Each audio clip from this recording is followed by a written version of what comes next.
the Midrashim give two separate opinions as to how the menorah was built. In Parshas Bahaloscha, the Torah tells us, "V'zeh ma'isa ha-menorah." This is the way the menorah should be built. Says the Medrash, Moshe was bothered. He was confused. He didn't know what to do. How is he going to build a menorah? He turned to God, and God said, "V'zeh, this is how you do it." He pointed to it. He showed him the instruction manual. It wasn't from IKEA, so it was much easier to build. And Moshe then successfully managed to build it on his own. Whereas in this week's Parsha, we're told, Miksha Te'aseh HaMenorah, that the menorah should be built Miksha, hammered out of one piece. But Te'aseh is the passive form. It should have said Ta'aseh. What is Te'aseh? The Medrash says, again, Moshe was confused. He didn't know what to do. He was stuck. He was troubled what to do. And God said, don't worry, take a coin, a golden coin, throw it into the proverbial fire, and poof, a beautiful menorah was built. Which one is it? Is it that Moshe put in the effort and learned and followed the manual to build a menorah? Or is it Moshe just simply threw the coin in and out came the majestic menorah?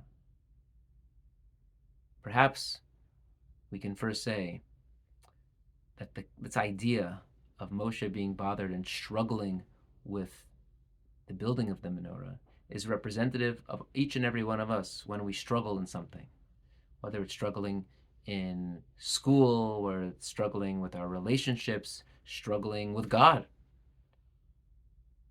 What are we supposed to do? Moshe, when he struggled, the Medrash says, he took one of two actions. He threw the coin in, and it just happened on its own. Everything resolved itself on its own. Or Moshe put in the work, and then everything worked out. Which one is it? Perhaps we can say the answer is, it depends on the context. It's both. When times are tough, when times are difficult, and we don't understand why things are happening, and we're struggling, and we're in pain, and we're suffering, at a certain point, we just have to give it up to God. Just throw the golden coin into the furnace, the proverbial fire, and God will take care of us. God has our back. Hashlech al Hashem yehavecha, throw your burdens onto Hashem, B'hu yichal kalucha, He will sustain you. But then there are other times. In times of plenty, when things are going well, when we're successful, and we begin to think, oh, look how great I am, look how talented I am. It's in those moments when we have to remember to build out our faith, build out a deep faith, a meaningful faith, a faith that will be lasting, that will prevent us from backsliding and losing our way. So are these midrashim contradicting each other? The answer is no.